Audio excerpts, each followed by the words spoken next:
Hello, hello, hello. Magandang araw. Welcome back sa lahat ng Aquarius at sa mga bago. Welcome to my channel. Ako nga pala si Mystico Moreno or in short, Mismo. At dito sa aking channel, we will manifest love sa inyong Tagalog. Love reading, yan na, Mismo. So, ang gagawin natin today bago siya is we'll tap into the third party energy. Okay? Pero take note, ang third party energy hindi lang romantic, okay? So, anything external or outside the relationship, external factors, influences, uh, outside sa iyo at sa person mo is a third party energy. So, pwedeng kaibigan siya, pwedeng kapamilya, kamag-anak, katrabaho, pwedeng trabaho din mismo, career, negosyo, ACADS, okay, na i-influence or may epekto sa relasyon ninyo. Okay? So also, just a reminder that this reading is a collective reading. So it may or may not resonate sa inyo. Kapag hindi nag-resonate, just leave it behind. Ibig sabihin, hindi ko na sagap ang energy ninyo. So abangan nyo na lang ang susunod ko pang reading. Kaya make sure to subscribe to this channel para updated kayo sa mga ipopost ko pa. Okay, so ang gagawin ko is bubunot ako ng two cards each set. So, the first would be what's happening now in the connection. The second would be yung influence or yung third party energy. And third, paano niya naapektuhan yung relationship. Okay? So, current situation, the Hermit and Nine of Swords. Okay. The third party energy is Two of Pentacles and Five of Cups, and how it affects the relationship. Page of Pentacles and Seven of Swords. Hmm, okay. Sige. Pero tingnan natin, is this a romantic or not? Okay. Habang binabalasa ko to, gusto kong magpasalamat sa lahat ng Aquarius na sumusuporta sa aking channel. Maraming salamat. At sa mga bago, sana supportahan nyo rin ang aking channel para mag-grow siya at makagawa pa ako ng maraming video para sa inyo. So, subscribe na. Okay. Hit the like button. Hit the like button. And ayan, share nyo na sa mga kakilala nyo pang Aquarius na nangangailangan ng guidance from the universe. Okay? And engage na sa comment section, lalo na kung nag-resonate pa. Sige. Alamin natin, isa ba siyang romantic third party? Oh, maybe. Maybe. So, pwedeng oo, pwedeng hindi. Sige. At alamin na lang natin siya along the way ng reading. Okay, so there's a strong energy of Virgo. So, pwedeng Virgo yung sign ng person niyo, but doesn't have to. Yun na yung strong energy na nasasagap sa reading na ito. Okay, in the past, or recent actually, na nangyari between you and your person, recent past, is nagkaroon kayo ng no contact situation. Okay, both of you, or mas nasa-sense ko dito na ikaw, um, nag-detach ka. You want space, okay, from this connection dahil sa um, nangyari between the two of you, which is um, may nangyari sa connection niyo and related siya dun sa third party na um, bigay sa'yo ng so much anxiety and trauma. Okay? So, I guess, um, dahil dun sa third party situation, iba, nagkaroon ng um, issue yung connection ninyo, relationship ninyo, nagkaroon kayo ng di pagkakaunawaan and you parted ways, you're the one who asked for space and ayun, medyo na-regret mo yung connection na yun with this person. And as shown here by the Nine of Swords. Yung third party energy is Two of Pentacles. Okay. And, oh, Five of Cups. Okay. May ibang priorities yung person mo.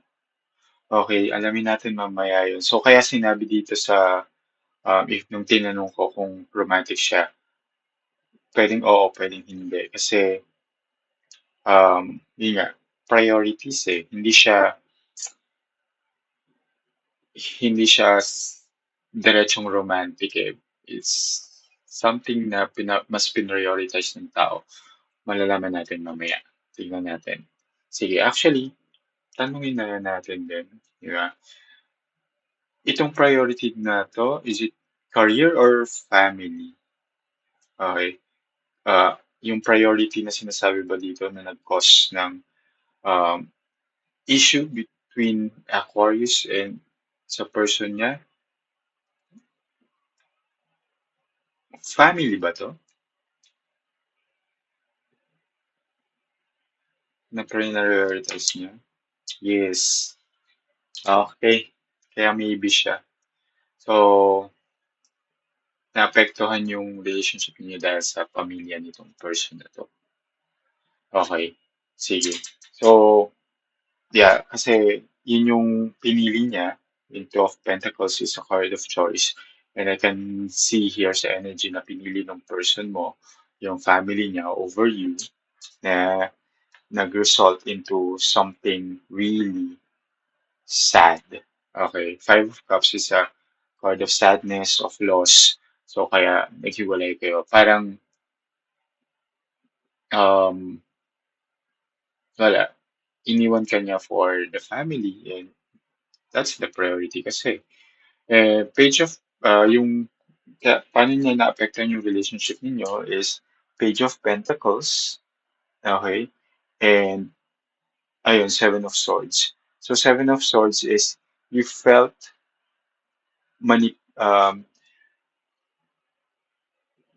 manipulated. Parang, during the relationship, ay parang sinasabi niya na ikaw yung priority niya. Parang may deception eh. As seen here by the Seven of Swords. Ikaw yung priority niya, mahal ka niya, ipaglalaban ka niya sa family niya, but hindi siya nangyari. And as shown here by the Page of Pentacles, just a card of loyalty, yung loyalty niya nasa family niya pa rin. Okay? And, ayan, yung sinasabi niyong long-term parang plans and goals na with you, hindi talaga siya sincere.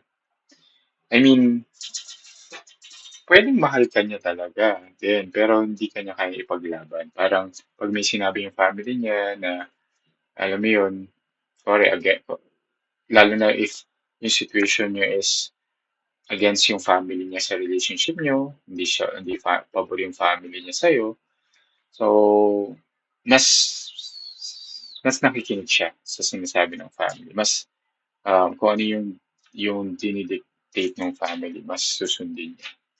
Ayun. Kaya nangyayari. Kaya you're in separation now.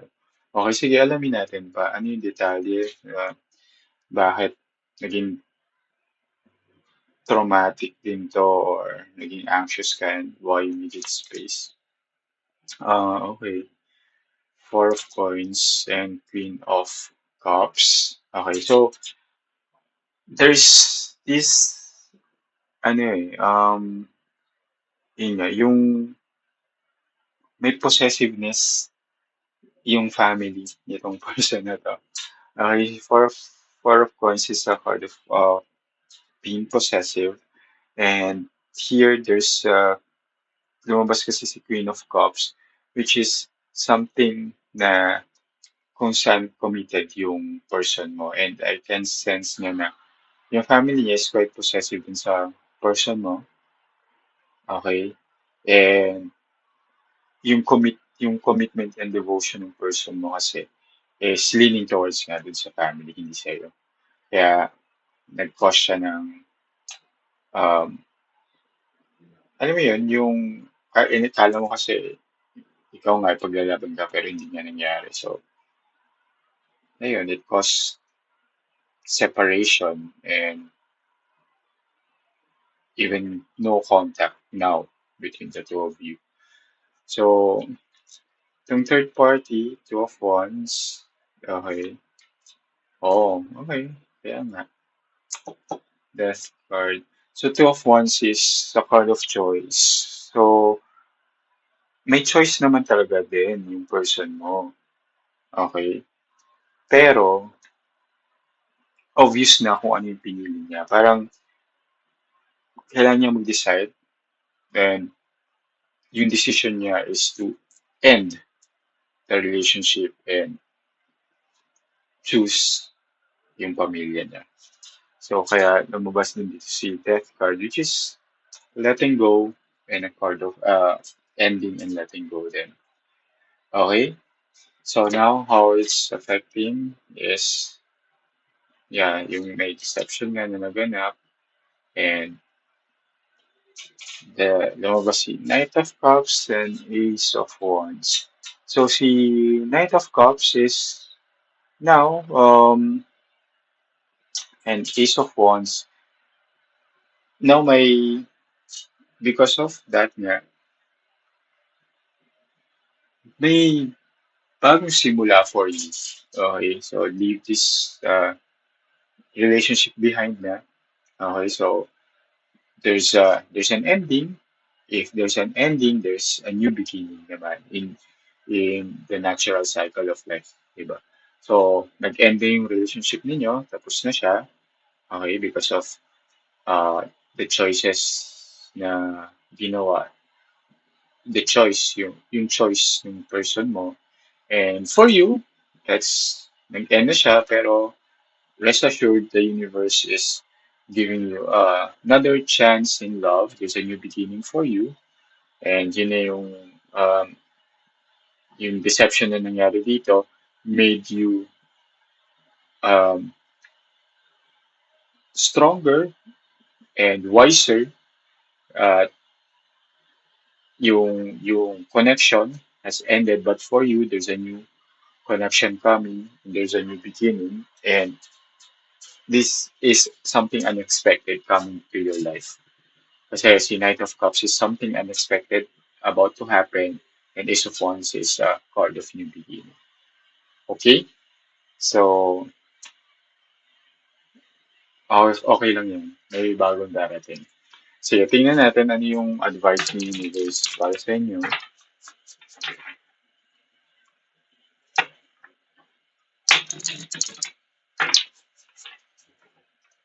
Okay. So, don't worry. May reason bakit siya nangyari. And, di ba, mabuti na rin kung ayaw sa'yo ng family ng person mo, di ba? Mahirapan ka lang kung ipipilit niyo pa.